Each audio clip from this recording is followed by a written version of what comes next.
Hi there, welcome. So we're gonna start off by melting some margarine. The kind that I'm using today is Prestige margarine. You can use whatever kind that you have.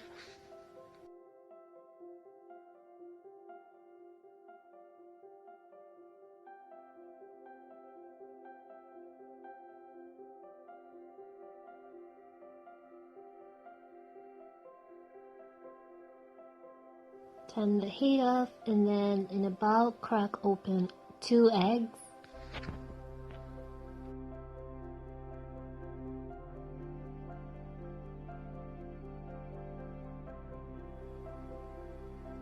And then you want to whisk your eggs.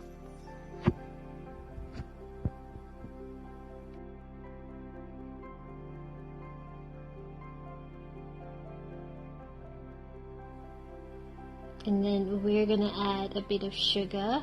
Now I'm using way less sugar because that's just my preference, but a regular cake would need about half a cup of sugar, and I've used way less than that.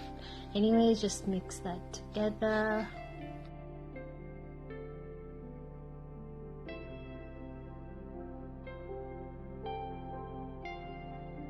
And now I'm gonna grab my melted margarine and I'm gonna add it to my egg mixture.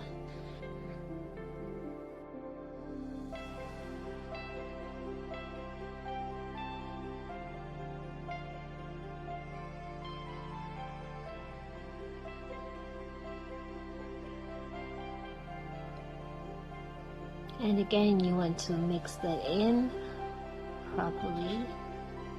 And now I've got some flour in a second bowl, and I'm gonna add 1 tablespoon of baking powder to the flour.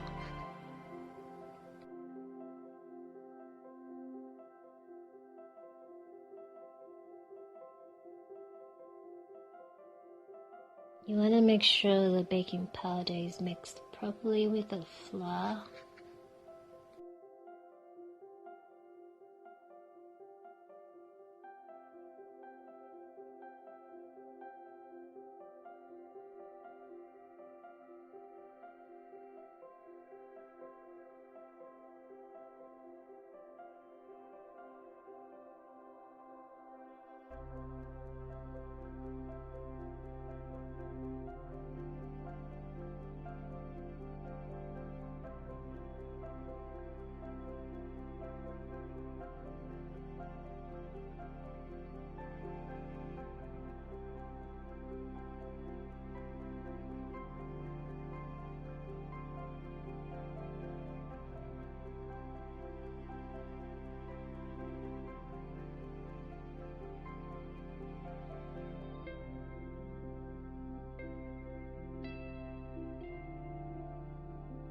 Now I've grabbed a different pot and I'm going to pour my egg mixture in first.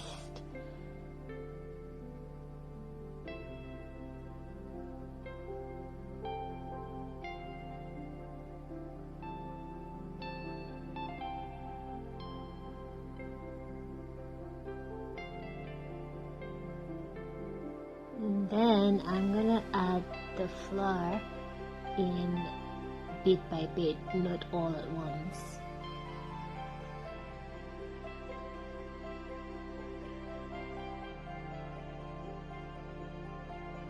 And then you want to mix that in properly. And obviously we did not have a mixer, so we're going to do this by hand as smooth as we can possibly get it.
Now at this point, you'd add any flavor that you want, like vanilla essence, strawberry, or whatever. But I didn't have any of that, so I'm just gonna add a banana. I'm just gonna mash it up and add it to the mixture.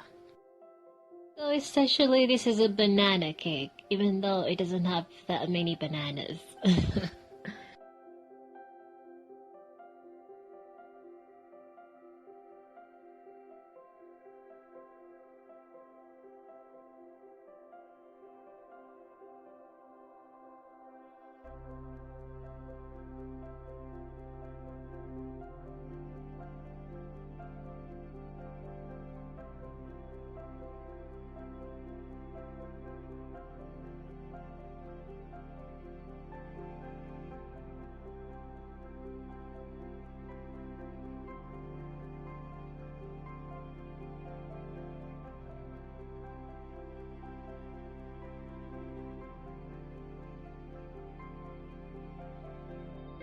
You want to keep mixing everything up until your batter is as smooth as you possibly can get it to be.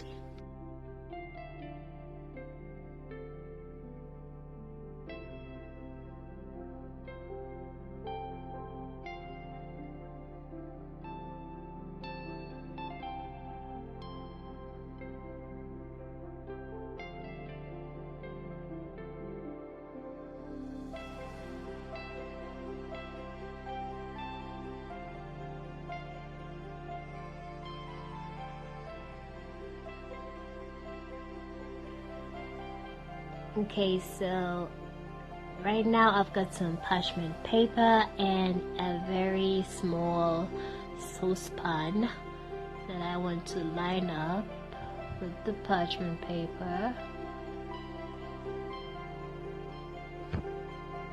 And this is going to act as our baking pan.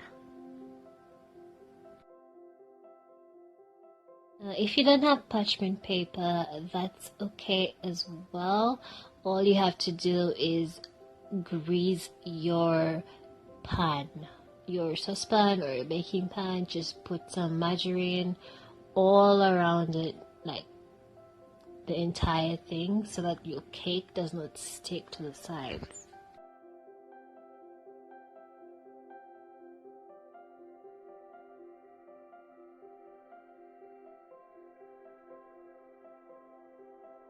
After done lining it up, you can now pour your butter in your pan.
Now the fun part. You are not seeing things. These are stones. I am going to wrap some stones with some parchment paper. I'm doing this just so I do not ruin my big non-stick pot. And the reason we use stones is so that your cake does not burn. You're gonna see this in a minute.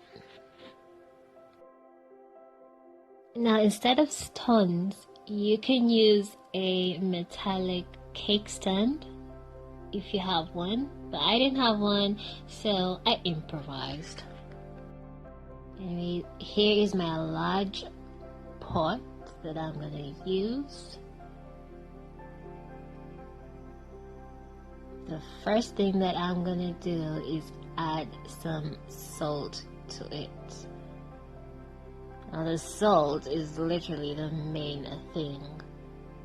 The salt is what makes your pot an oven.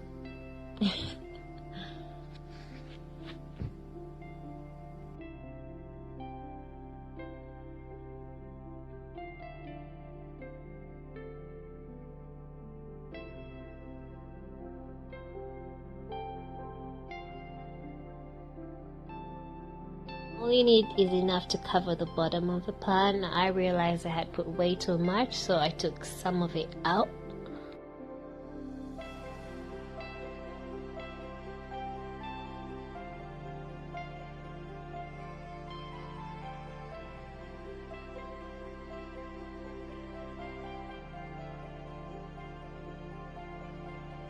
And then add your stones.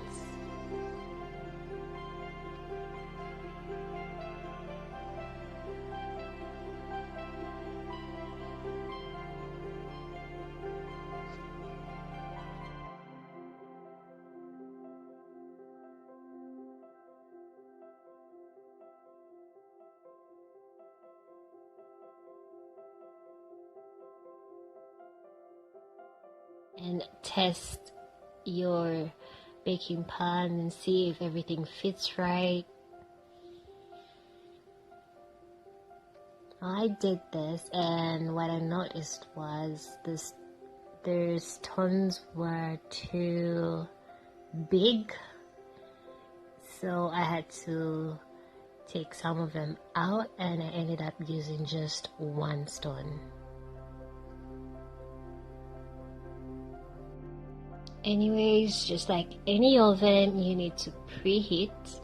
So what I'm doing now is preheating my pot for exactly 10 minutes.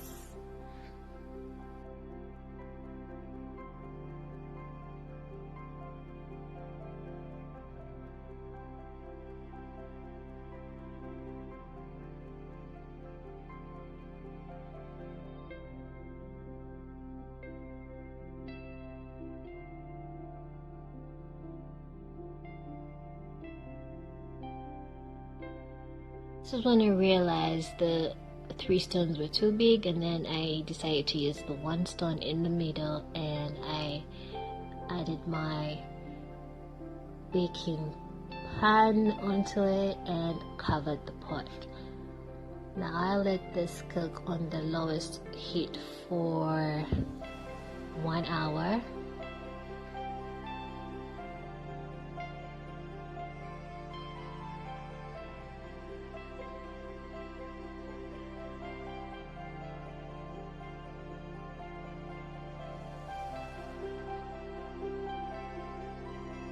After an hour, cake is done. I'm gonna test with a toothpick. Stab your cake with a toothpick. If the toothpick comes out clean, then your cake is ready.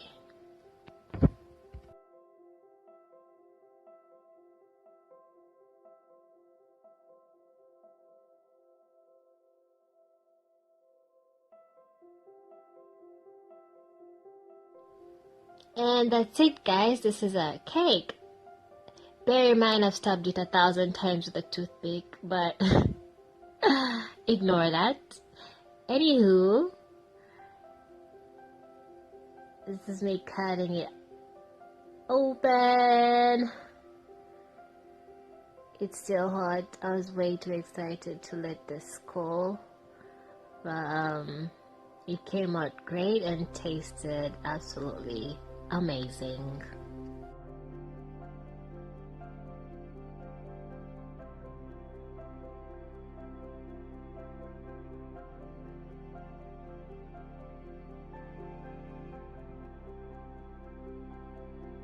Look at how jiggly it is. I hope you guys like this video. You can now enjoy a cake at home even though you don't have an oven. Don't forget to like, share, and subscribe. Hit that notification bell. Subscribe.